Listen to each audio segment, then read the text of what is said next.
दोस्तों, स्वागत है एक बार फिर ज्ञान यात्रा में। आज हम जानेंगे हड़प्पा सभ्यता के नगर कैसे थे, उनका नक्शा, उनकी विशेषता और उनकी योजना इतनी अद्भुत कैसे थी। तो हड़प्पा सभ्यता की सबसे बड़ी विशेषता थी इसकी नगर योजना यानी टाउन प्लानिंग। हर नगर को दो भागों में बांटा गया था।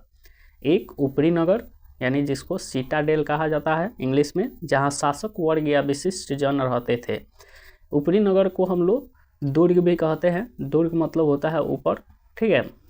उसके बाद सेकंड नंबर निचला नगर यानी लोअर टाउन, ठीक है, जहाँ आम जनता का निवास होता था यानी गरीब मजदूर, ठीक है, ये सब लोग निचला शहर में रहते थे। इन नगरों की सबसे खास बात थी कि सड़कें सीधी और एक दूसरे को समकोण पर काटती थी, ठीक है। इस नगर की ये सबसे खास बात थी कि सड़कें जो थी सीधी और एक दूसरे को समकोण पर काटती थी। ऐसा ग्रिड सिस्टम, इस जो समकोण पर काटती है इसको हम लोग ग्रिड सिस्टम कहते हैं, जो आज की आधुनिक सड़कों में देखने को मिलती है, ठीक है। तो ये सड़क की बात हो गई। अब हम लोग समझते हैं घर। तो अधिकतर घर जो थे पक्की ईंटों से बने थे। एक या दो मंजिलों वाले घरों और आंगन, कमरे और अक्सर निजी कुएं और शौचालय भी होते थे। मज़ेदार बात यह है कि हर घर का नालियों से सीधा जुड़ाव था, यानी हर घर का जो जुड़ाव था वो नालियों से था, यानी जो पानी घर में यूज होगा वो सब जाके कहाँ जाएगा, नाली में जाएगा। अगर नाली का व्यवस्था नहीं रहेगा तो पानी ज़्यादा गिरेगा तो क्या होगा, दिक्कत होगा। इसलिए नालियों, हर घर का जो जुड़ाव था वो सीधे नालियों से था। अब हम लोग समझते हैं नालियों का नेटवर्क कैसे था। तो हर सड़क के किनारे पक्की नालियाँ थी जो एक दूसरे से जुड़ी हुई थी।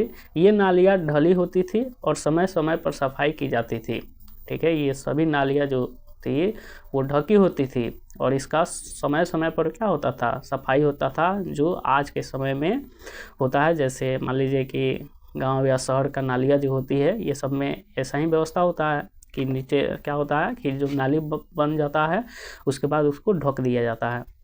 ये बताता है कि नगर व्यवस्था कितनी उन्नत थी। ये सब ये चीज़ बताता है कि नगर योजना जो वहाँ की थी ये कितनी उन्नत किस्म की थी, ठीक है।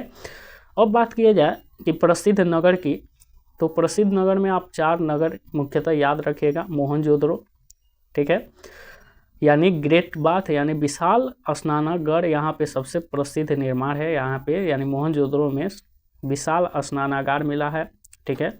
उसके बाद हड़प्पा इसका प्रमुख शहर है। यहाँ सबसे बड़े अनाज भंडार स्थल पाए गए हैं, ठीक है। हड़प्पा में क्या यानी अनाज भंडार के साक्ष्य मिले हैं, ठीक है। ये दोनों शहर जो है हड़प्पा और मोहनजोदड़ो ये आज पाकिस्तान में है, ठीक है। उसके बाद हम लोग समझते हैं कि धोलावीरा जो आज गुजरात में है। यहाँ नगर को 3 भागों में बांटा गया था। विशेष योजना देखने को मिलती है।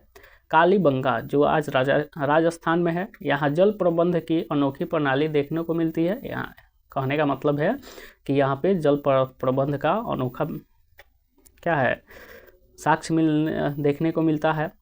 इतिहासकारों के अनुसार इतनी सुव्यवस्थित योजना उस समय की किसी और सभ्यता में नहीं थी, यानी जितनी भी सभ्यता थी उसके समकालीन का मतलब उस समय जो भी सभ्यता थी, यानी बात किया जाए मेसोपोटामिया, चाहे चीनी सभ्यता, चाहे कोई भी मिस्र की सभ्यता, जितनी सभ्यता थी इतना विकसित सभ्यता सिर्फ कौन था, हड़प्पा सभ्यता ही था, ठीक है।